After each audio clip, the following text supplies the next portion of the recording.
കാര്യം പറയണ്ടേ? ഭക്ഷണം കഴിച്ച ഒരു 10 റുപ്യ ഉണ്ടാവും. ഇതെപ്പോഴാ തിരിച്ചു തരാ?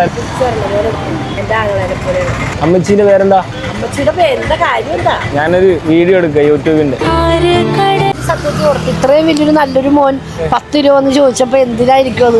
എന്നാലും പാവം എന്റെ മോനെ പോലെയൊക്കെ അല്ലേ, അപ്പൊ നമ്മളത് കൊടുക്കണ്ടേ? ഇല്ലെന്ന് പറഞ്ഞാൽ എന്തോരം വിഷമം ഉണ്ടാവും മനസ്സിന്. ഇങ്ങനെ എല്ലാരും വന്ന് ചോദിച്ചാൽ കൊടുക്കോ? അങ്ങനെയൊന്നും ഞാൻ കൊടുക്കൂല. വിലയെടുത്തവർക്ക് നമ്മൾ കൊടുക്കണേ. ചിലപ്പോ സ്കൂൾ കുട്ടികളൊക്കെ വരും എന്റെ അടുത്ത്, ഒരു 10 രൂപ ആന്റി എന്നൊക്കെ പറഞ്ഞ് ചോദിക്കും. അപ്പൊ ഞാൻ പറയും എന്നാ കൊടുത്തോളാൻ പറയും. എന്റെ മോക്ക് 2 പിള്ളേരുണ്ട്, അപ്പൊ എനിക്ക് അവരുടെ ഓർമ്മയൊക്കെ വരും. 10 അമ്മച്ചി തന്നെ വെച്ചു. എനിക്കൊരു 6 ടിക്കറ്റ് വേണം. അമ്മച്ചി നമുക്ക് അങ്ങനെ സഹായിച്ചുകൊണ്ട് അതും കൂടെ കൂട്ടി ഒരു 500 കൂടെ ഉണ്ട് എക്സ്ട്രാ.